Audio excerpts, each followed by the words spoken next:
안녕하세요 여러분, B급TV의 브루스입니다. 자, 면접 이야기를 계속 하고 있는데요. 자, 오늘은 전혀 모르는 회사, 전혀 모르는 업계의 면접을 준비할 때 어떤 게 중요한가 말씀을 드려볼게요. 이직이나 취업을 준비하다 보면 당연히 잘 아는 회사, 잘 아는 업계로 가면 훨씬 더 조금 마음이 편하겠지만 그렇지 않을 때도 많잖아요. 본인이 평소 잘 모르는 회사, 모르는 업계에 면접 준비를 하게 될 때가 있습니다. 뭐 저 같은 경우에는 전혀 모르는 업계가 예를 들면 고기, 뭐 소고기, 돼지고기 이런 고기 유통하는 회사, 유통 쪽은 전혀 저도 가본 적이 없거든요. 그런 회사로 면접 준비를 할 때가 있죠. 자, 그럴 때 뭐가 중요하냐?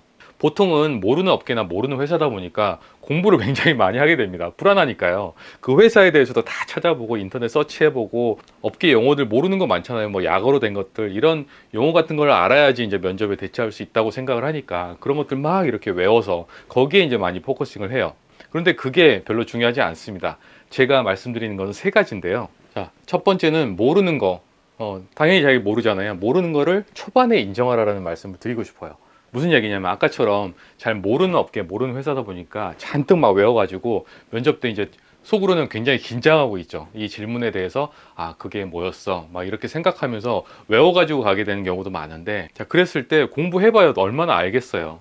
이걸 인정 안 하면 그냥 일반 사람 대하듯이 면접관들도 질문을 할 수 있단 말이에요. 그런 질문에 대답을 제대로 못하기가 일쑤죠. 그렇다 보면은 그냥 모르는 게 그대로 바닥에 드러나고 맙니다. 그리고 본인은 어떻겠어요? 완전히 이제 스텝 꼬이는 거죠. 그러는 순간 호흡이 망가지면서 면접을 망치게 됩니다. 자, 그러지 말고 차라리 초반에 인정하라는 거예요. 자, 면접 초반에 이미 면접관들은 이력서 보고 알고 있거든요. 이 친구는 전혀 유통 쪽 경력이 아니네. 다른 경력에서 뭔가를 봤기 때문에 서류를 통과시킨 거란 말이에요. 면접관들은. 그렇다고 하면 더더욱 초반에 사실은 제가 이 업계를 잘 모릅니다. 잘 모르기 때문에 전문 업계의 깊은 지식을 요하는 그런 질문들에 대해서는 제가 적절한 대답을 못할 수 있습니다. 오늘은 못할 수 있지만 나중에 그건 빠르게 학습을 해서 캐치업 하도록 하겠습니다. 오늘은 그것 외에 제가 가지고 있는 경력의 장점을 잘 활용해서 이 기업에 기여할 수 있는 그런 부분을 말씀드려 보겠습니다. 이런 식으로 얘기를 하는 거예요. 그렇게 초반에 인정하면 면접관들도 그걸 인지하고 이 사람은 조금 다르게 봐야 되는구나 라고 생각을 하고 있기 때문에 조금 뭐 틀린 용어나 잘못된 지식을 얘기를 해도 이해를 할 수 있단 말이에요. 이거 굉장히 중요합니다. 초반에 부족하다는 거 인정해라. 자, 그 다음 두 번째는 그렇게 잘 모르는데도 불구하고 이 기업에 지원한 이유가 있을 거 아니에요. 그 이유를 명확하게 얘기해 줘야 됩니다. 자, 이건 무슨 얘기냐면 면접관들도 그렇게 물어보기 쉬워요.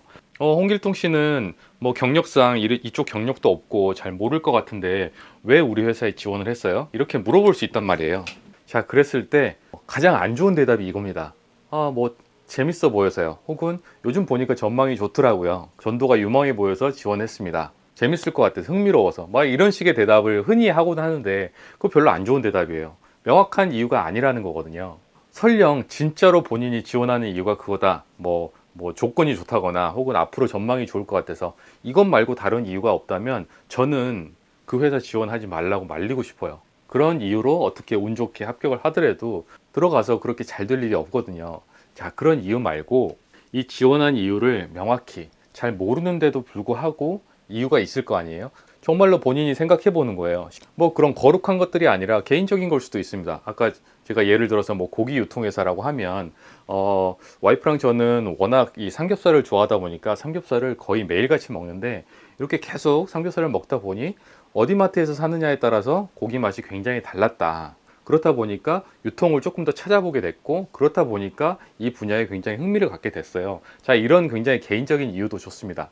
자, 그런 계기가 있다면 아마 문제점도 보였을 거예요. 실제로 예를 들면 같은 가격인데도 고기 맛이 다 달랐기 때문에 소비자들이 그걸 판단하기 되게 어려웠다거나 조금 더 비싼 가격을 주더라도 맛있는 고기를 사 먹고 싶은 욕구가 있는데 그걸 소비자들이 알 수 있었으면 좋겠다. 이걸 모르고 있다는 게 굉장히 저한테는 문제였어요.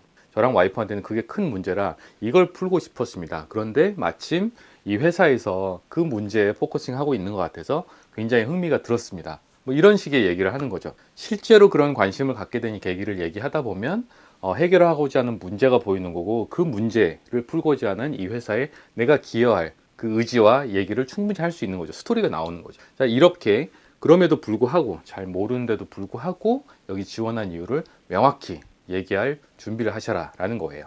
자, 그 다음 세 번째는 자, 세 번째는 본인만의 경력, 장점을 이용해서 제안하라. 제가 계속 이렇게 면접 팁을 여러분들한테 말씀드리면서 제일 강조하는 거, 제안할 준비를 하라는 거죠. 면접은 프리젠테이션이다. 제안할 준비를 해라. 그런데 잘 모르는 회사이기 때문에 어떻게 해야 되지 되게 어려워할 수 있는데, 가만히 생각해 보면 본인만의 장점이 있어요. 본인만의 경력이 있습니다. 잘 모르는 회사에 지원한 만큼 본인이 갖고 있는 그런 장점과 경력을 가진 다른 친구들, 다른 지원자들은 생각보다 별로 없다고 생각하세요. 실제로 그렇습니다. 고기 유통회사라고 하면은 정말로 유통 쪽에 많은 경력을 가진 친구들이 지원을 할 거예요. 그런데 예를 들면 저는 유통 쪽에 어떤 경력은 없지만 플랫폼 기획 쪽, 그리고 플랫폼 마케팅 쪽에 굉장히 많은 경력을 갖고 있다라고 하면은, 아까 얘기했듯이 돈을 조금 주더라도 맛있는 고기를 판별할 수 있으면 좋겠다. 그 문제를 알 수 있는 플랫폼 기획을 누구보다도 잘 할 수 있는 거죠. 유통 쪽은 잘 모를 수 있지만 그건 빠르게 학습을 통해서 캐치업을 하고, 제가 가진 장점, 플랫폼이 어떻게 만들어져야 되는가, 그리고 플랫폼을 만들 때 뭐가 중요한가, 이런 것들을 제가 다 이해하고 있기 때문에 그 부분은 확실하게 제가 잘 할 수 있습니다 라고 하면서 플랫폼의 구체적인 모습을 제안하는 거예요. 누구나 본인만의 경력, 본인만의 장점은 있어요. 활용할 수 있는 가치들을 도출해 내는 게 굉장히 중요합니다. 이 회사에서도 그런 경력이 도움된다는 걸 여러분들이 확신을 시켜 주셔야 돼요. 그래서 곰곰이 생각해 보는 거죠. 내가 지금 풀려고 하는 문제, 기여하고자 하는, 이 회사에 기여하고자 하는 문제에 내가 가진 경력, 내가 가진 장점이 뭐가 있는가를 도출해 보고, 그걸 가지고 뭔가 구체적인 제안을 준비하라는 거예요. 자, 이 세 가지가 전혀 모르는 회사, 전혀 모르는 업계에 면접을 할 때, 면접 준비를 할 때 가장 중요하게 제가 생각하는 부분이고, 가장 효과적일 거라고 얘기를 하고 있는 부분입니다. 다른 면접에 대한 팁은 제가 계속 올리고 있으니까 한번 참고하시고요. 이런 면접에 대한 팁, 실제로 제 면접 팁 영상을 보고 회사 합격했다고 이렇게 고맙다고 댓글을 남겨주신 분, 이런 분들한테 정말 저도 보람을 느끼면서 감사하게 생각하는데 기분이 좋거든요. 그럴 때 구독과 좋아요 해주시고, 여러분도 면접할 때, 이직하려고 할 때 조금이라도 도움 됐으면 좋겠습니다. 네, 이상 B급TV의 브루스였습니다.